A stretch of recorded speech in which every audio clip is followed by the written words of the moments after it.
Ladies and gentlemen, the 12th convocation of the Institute is about to begin. The academic procession is now entering the hall.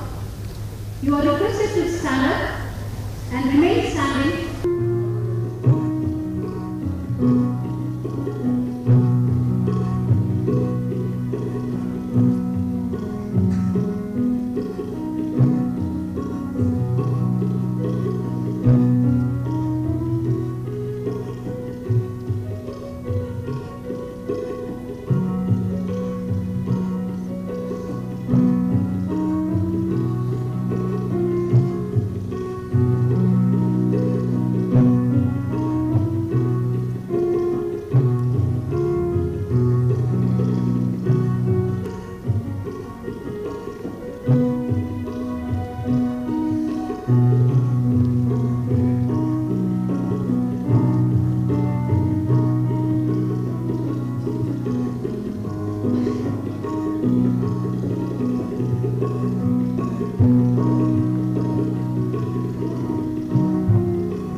will now present the annual report of the Institute for the academic year 2009-2010. Chairman, Board of Governors, Dr. R.P. Singh, members of the Board of Governors, members of the Senate, invited guests, graduating students, faculty and staff of the Institute, parents and guardians, ladies and gentlemen. It is my pleasure to welcome you all to the 12th Convocation of IIT Guwahati. Today, BTech, BDes, MTech, MDes, MSc and PhD degrees are going to be awarded to 655 students. I extend my heartiest congratulations to all the degree recipients. Now I am going to briefly present a report on the activities and achievements of the Institute during the year 2009-10. Dr. M.K. Bhan completed his 3-year term as the Chairman of the Board of Governors and relinquished charge in February 2010. On behalf of the Institute and the Board, I wish to record our appreciation of the contributions of Dr. Bhan during his tenure. Dr. Bhan, we thank you for the leadership you provided to the Institute. I would like to mention in particular your contribution in strengthening and giving proper guidance to the research program of the Institute.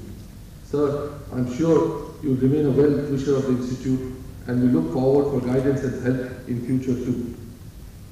Dr. R.P. Singh, former Chairman and Managing Director of Power Grid Corporation of India and currently the Vice Chairman and Managing Director of Jindal Power Limited, is the new Chairman of the Board. Sir, we are honored that you are going to lead IIT Guwahati. I would like to thank the outgoing Board member, Professor A.P. Khan, Department of Chemistry, for his contributions. The N.K. Sinha, Joint Secretary of MHRD, and Professor D.K. Patel, Department of Chemistry, have joined the Board recently. Academic activities. The Institute has B.Tech programs in biotechnology, chemical engineering, chemical science and technology, civil engineering, computer science and engineering, electronics and communication engineering, electronics and electrical engineering, engineering physics, mathematics and computing, and mechanical engineering. We also offer a Bachelor of Design. We have master's programs in biotechnology, chemical engineering, civil, computer science, electronics, and mechanical. And there is also an MS program. MSc programs are there in physics, chemistry, and mathematics. And we have an MA program in the Department of Humanities and Social Sciences. And PhD programs that exist in all the departments as well as in the centers of energy, environment, and nanotechnology. This year, at the end of this 2009-10, there were 2,903 students.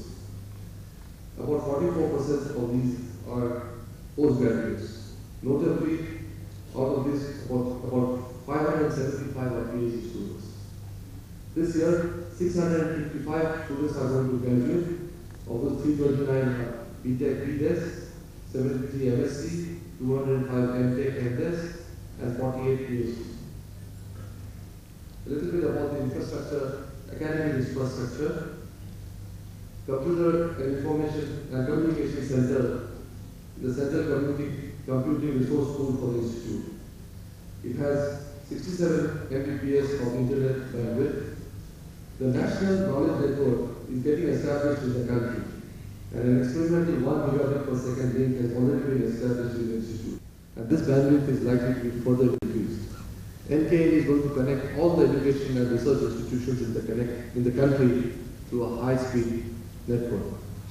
Video conferencing equipment is being installed, and a remote classroom experiment is going to start on the NKN infrastructure. The library has more than 1 lakh items. This includes 2,600 journals and magazines subscribed online.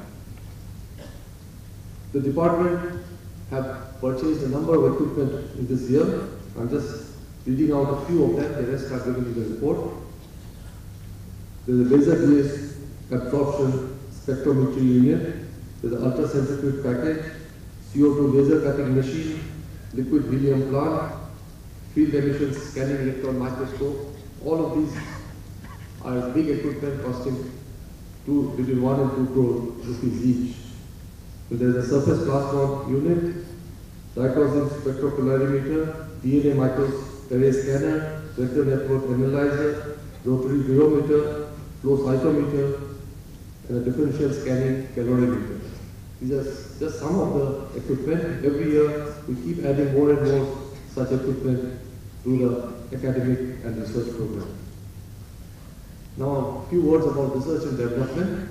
As I have already mentioned, about the number of PhD students on campus is increasing every year. This year has seen a big jump, growing from 407 last year to 575. The numbers graduating has also gone up to 48 from 37. We are aggressively pursuing the increase in the number of PhD students. The current faculty to PhD students ratio is 2.29, and we aim to increase this to 2.5 in the next semester. Taking into account the increase in faculty strength, our target is to have 750 PhD students by March next year. The other component of our research program is sponsored or directed research. There are 151 staff members, research staff, in 265 ongoing projects. We also have a startup grant scheme in which the Institute provides research grants, and currently 26 faculty members are supported in this. This year, we have received 39 crores worth of projects as opposed to 27.75 crores last year. As I mentioned, there are more than 265 projects. The main sponsors are, of course, the government departments, such as Department of Science and Technology, Biotechnology, Atomic Energy, Environment, Human Resource Development, Information Technology, CSIR, and so on. Another notable statistic is the amount of money we spend on R&D. Last year, the expenditure was 23 crores, and this year, the expenditure is 31 crores. Among some of the major schemes, the Department of Biotechnology, Government of India has entrusted IIT Guwahati the responsibility of coordinating the program of strengthening of biotechnology teaching, training and research in universities and colleges in the Northeast region. Through this program, we are coordinating the sanctioning of funds to various universities and institutions in the Northeast. IIT Guwahati Technology Incubation Center was established as a separate society, and ex-students of IIT Guwahati and Government of Colleges in Assam are the target entrepreneurs. The physical infrastructure is almost ready. The challenge before us is to find entrepreneurs. Unfortunately, we have not been successful so far. Some of the major research projects that have come this year, again very briefly I will mention some of them, is the Integrated Land Use Planning and Water Resource Management from the Ministry of Urban Development, from the Department of Information Technology, Network-Specific Intrusion Detection System, from Department of Science and Technology, Intelligent Robot, Human Interaction and Embedded System, Evidence Survival Gear Design in the Department of Design, Authentication System and Speaker Verification in the Electronics and Communication Engineering Department, Nanotube Field Effect Transistor-based amplifiers, again in the Electronics and Communication Engineering Department, Microfabrication and Conditioning Monitoring under Mechanical Engineering, and an Indian Sign Language Recognition System for hearing impaired students in the Center for Education Technology. In addition to sponsored projects, IIT Guwahati undertakes consultancy assignments to solve real problems. We consider consultancy projects an important tool to achieve one of our objectives, namely contributing to the industrial, economic and social growth of the country as well as the northeast of India. Some of the major clients are from the state government departments, particularly the government of Assam, oil and gas sector industry, construction and infrastructure companies, power sector, education institutions, health and pharma companies, and financial institutions. Even though the position in sponsored R&D is satisfactory, the increases have not been as much as expected. I urge the faculty to pursue getting sponsored projects more vigorously. Now, a few words about faculty and staff. The faculty strength at the end of March 2010 was 251. This is an increase of 31 from 220 at the end of last year. As per the approved ratio, this number should be 290 by the end of June. We will fall short of this, but not by much, because we expect to reach a figure of 260.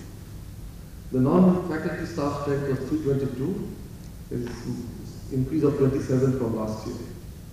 The salaries of employees have seen a major increase with the implementation of the 6th Pay Commission Awards. It is hoped that this increase will bring with it a greater sense of responsibility towards the institute and society. We are still facing difficulties in the creation of non-faculty posts.